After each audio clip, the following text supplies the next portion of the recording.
Hi everyone, welcome back to my another video. Today I'm going to show in this video how to fix Chrome keeps stopping on your Android. So before going to start the video, if you're not subscribed my channel, please subscribe. So let's start the video.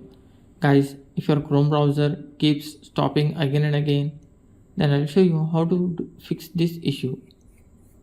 In this, first of all, you have to open your Play Store, then search for Google Chrome.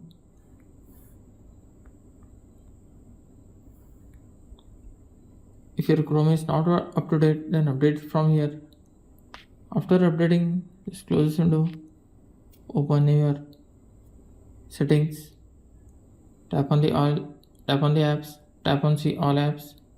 In this you need to find Chrome browser, tap on this, and tap on clear, and tap on the storage and cache. After that,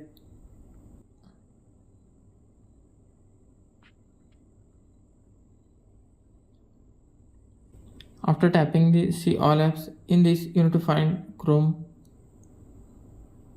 tap storage and cache, and tap on clear cache, and go back and tap on force stop, tap on OK, and close this window.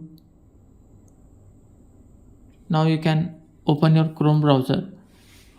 After doing this, hope your issue will be resolved. That's it guys, and this way you can fix Chrome keeps stopping on your Android. Thanks for watching. Hope if you like this video, please like, share, and don't forget to subscribe.